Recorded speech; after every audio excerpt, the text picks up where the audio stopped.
If you've been asked to serve on a planning commission, you might be wondering what exactly it is you signed up for. I'm Mike Hansen. I'm a professional land use consultant, and today we're going to review the roles of the planning commission. Years ago, I served on a planning commission for Eagle Mountain City. At that time, it had fewer than 10,000 residents and exactly one gas station. Today, there are more than 70,000 people that call Eagle Mountain home, with about 100 new residential building permits issued every month. The decisions we made as a commission back then seemed routine and sometimes even aspirational, but they did help us shape that incredible growth. So what exactly does a planning commissioner do? Under Utah law, you serve as an advisory body to your city council or county commission. You're not always making the final decision, but you're providing crucial recommendations on the issues and policies that literally shape where people live, work, and build their lives. The focus of the Planning Commission includes things like reviewing land use applications, general plan development and interpretation, land use ordinances and zoning, subdivisions, conditional use permits,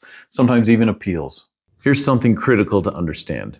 Depending on the issue, you'll wear two different hats. When you are reviewing general plans or zoning ordinances, you're part of the legislative process, and that's where policy gets made. But when you're considering something like a specific subdivision application or a conditional use permit, you're acting administratively. You're applying the existing rules, not making new ones. Utah law requires annual training for commissioners in larger communities, 4 hours total. 1 hour on your general powers and duties, and 3 hours on topics like conditional uses and zoning and things like that. Here's my advice. Take advantage of every training opportunity you can find, regardless of what's required. You don't know what you don't know. Now let's talk about some best practices.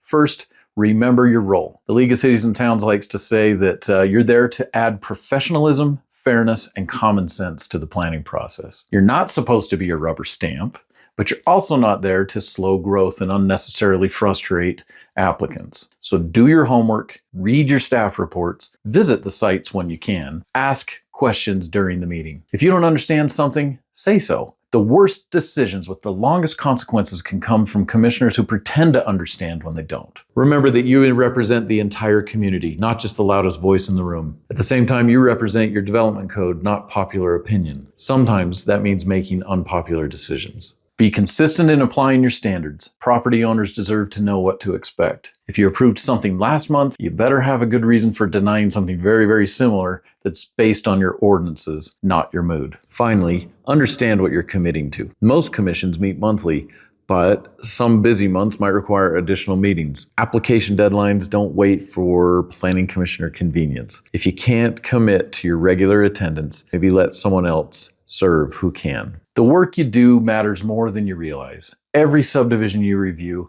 every conditional use you consider, every zoning decision you weigh in on, these choices compound over years and decades, and they influence how well your community becomes the place where people are proud to call home. Your community is counting on you to bring professionalism, fairness, and common sense to some of its most important decisions. It's a privilege worth taking seriously. Special thanks to the Utah Property Rights Ombudsman and their Land Use Training Fund for sponsoring this video.